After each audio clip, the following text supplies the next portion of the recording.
महर्षि कश्यप की दो पत्नियां थीं, कद्रु और विंता। कद्रु ने सर्पों को जन्म दिया, जबकि विंता ने गरुड़ को। एक दिन दोनों बहनों में विवाद हुआ। कद्रु ने कहा, इंद्रदेव का अश्व उच्चैःश्रवा सफेद नहीं, उसकी पूंछ काली है। विंता बोली, नहीं, वह पूर्णतः श्वेत है।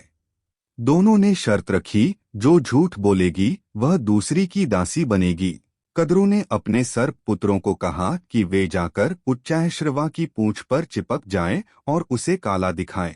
नागों ने वैसा ही किया और विंता हार गई। इस प्रकार विंता और उसका पुत्र गरुड़ कद्रु और नागों के दास बन गए। गरुड़ ने माँ से पूछा, माँ, तुम्हें दासत्व से कैसे मुक्त कराऊं? विंता बोली, नागों से पूछो, वे जो कहें वह शर्त पूरी करो। गरुड़ नागों के पास गया। नाग बोले, अगर तुम हमारे लिए देवताओं के पास से अमृत कलश ला दो तो हम तुम्हारी माता को मुक्त कर देंगे। गरुड़ ने अपने विशाल पंख फैलाए। वह स्वर्ग पहुँचे, जहाँ इंद्र, देवगण और वज्रधारी सेनाएं पहरा दे रही थीं। स्वर्ग में जाकर देवताओं से अमृत कलश प्राप्त कर लिया। इंद्र ने गरुड़ की बुद्धिमानी देखकर उसे अमृत नागों को देने की अनुमति दी, लेकिन शर्त रखी कि नाग अमृत पीने से पहले स्नान करे।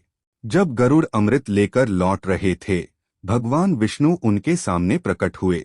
उन्होंने कहा, गरुड़, तुम्हारा पराक्रम अद्वितीय है।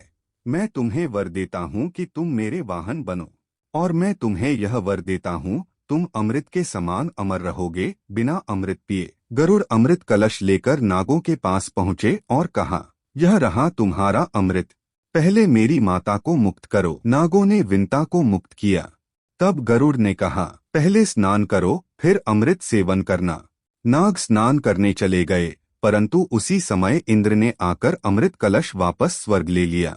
नाग लौटे तो कलश गायब था और वे बहुत दुखी हुए। नागों ने अमृत पाने की कोशिश में उस कुश की घास को चाटना शुरू किया जिस पर अमृत का कलश रखा गया था, पर वहां केवल दूर्वा घास के तीखे किनारे बचे थे, जिनसे उनकी जीभ फट गई। इसलिए कहा जाता है कि सांप की जीभ दो फटी हुई होती है।